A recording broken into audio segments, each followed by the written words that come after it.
It's Pete and Cheap Homesteading, and today we're working in the garage and I'm working on my emergency preparedness. This doesn't look like much, but it's a big part of my emergency preparedness, at least what I was planning anyways. It's a Pincor 1000 watt generator. It's not big, it's not strong, but it runs on points. And I really wanted to have quite a bit of my equipment that ran on points and condensers. And you probably think, why do you want that?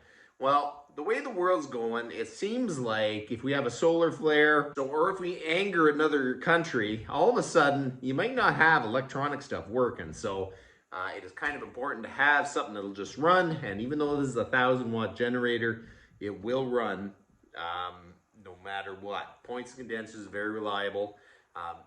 In quotations, very reliable. So this thing doesn't have spark, so I'm going to show you how to get spark on an old points condenser motor that's sat for a long time. So let's go. So this is what we're going to work on. It's an old 3 horsepower Briggs & Stratton, and it has a Pincor generator on it. So basically it's a 1000 watt generator. But the interesting thing is a lot of these Pincors were 110. But it is actually, this plug that's a 120 plug is DC volts. So you would plug in with some clamps or something, hook it to your battery. So the bonus of this is I can charge my tractor battery, any battery that's dead, run some batteries that are running some inverters. We can charge them up. And the other side, we still have 110. So that's kind of the bonus.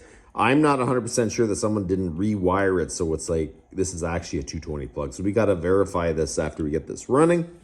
But this thing looks very original. The only thing that I'm missing is there's normally a special shut-off here.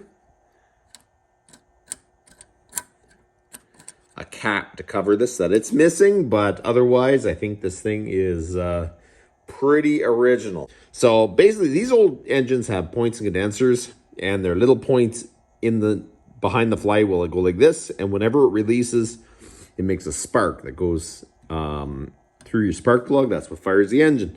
But they get a little bit of corrosion on it for sitting for a long time, then they won't spark no more. So I can only assume that this thing doesn't have spark, but we're going to check first. So we're going to check. First thing you do, you just get a spark plug and put it against the metal, and then pull it over.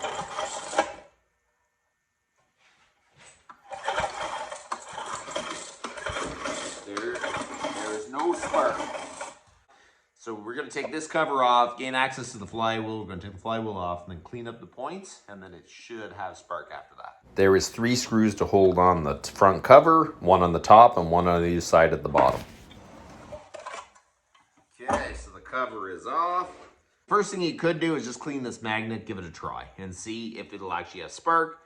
It could.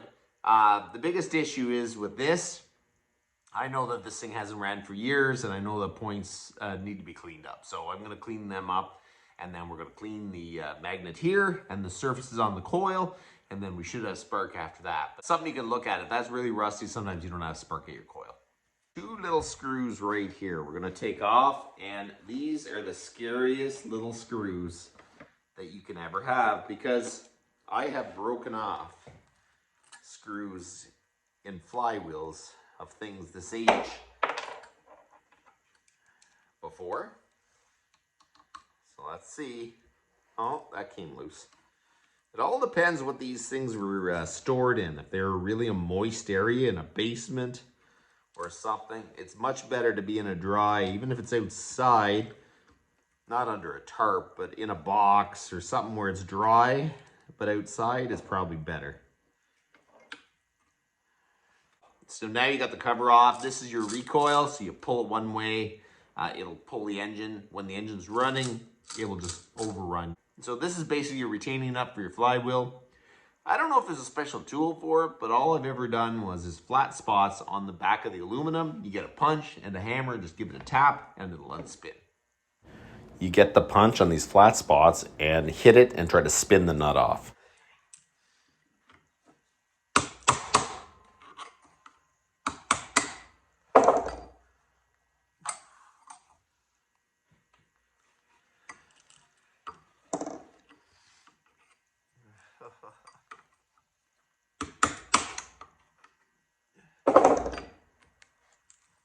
you go.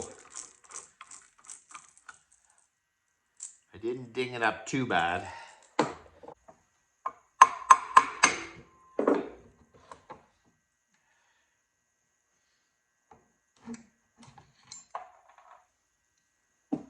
So if your flywheel is aluminum, I wouldn't hit the back of it. But these cast iron ones, you can give it a little bit of a tap and just see if it came loose. And this one came loose really good. Just be careful. But these old engines, man, these old engines, the big cast iron flywheel, they're pretty tough. So over here is this little tin cover that covers up your points. There you go. You got your capacitor right here. The end of your capacitor has a spring, and this is your points. There's a little follower that moves that lever up and down as I turn it, and it breaks the connection. So we're going to fold the sandpaper over so you can sand both sides, slide it in between the point and the capacitor, and slide it through a few times. You're just trying to clean up both surfaces, the capacitor side and the point side. So now we're going to run a piece of cardboard through the points. You want to buff up the connection. And we're going to check, and it should be 20 thousandths of an inch with a feeler gauge, and it is good.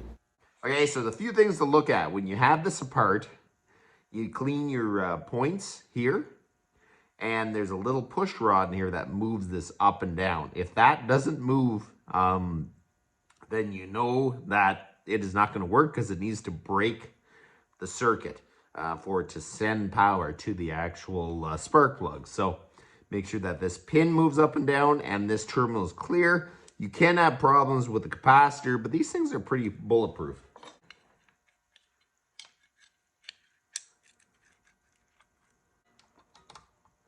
Tighten them up. Don't go too crazy. You know that they're tiny, tiny screws that go into aluminum. So this alone will cause it not to have spark if this is rusty. So make sure you take the time and clean it off real good. Okay, it's kind of hard to show you. We're going to put the keyway in the flywheel. I'm just shoving on the end of the keyway. And then you just shove the keyway in with the flywheel. A little spring washer. This goes to the inside. We are going to tighten this up. You kind of do the same thing. Don't break the fins off the flywheel.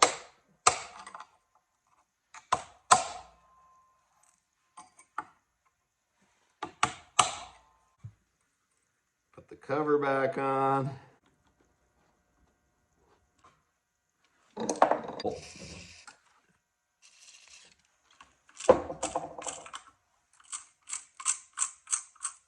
good to give it a little bit of a spray. We'll put this back on.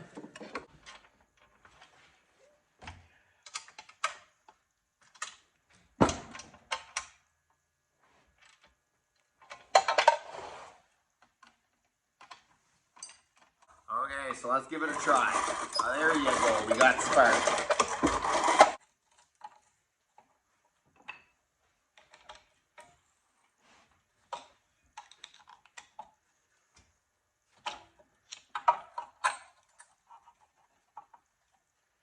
Now that we know we got spark, I'm gonna dump the fuel in the tank and we're gonna put fresh fuel just see if we can get this thing to fire up.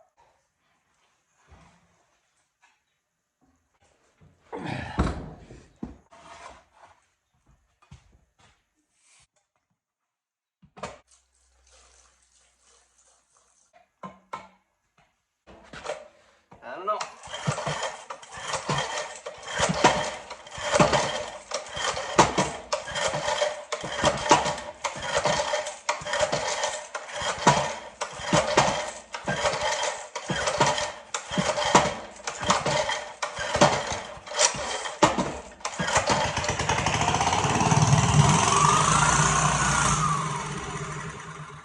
That's promising.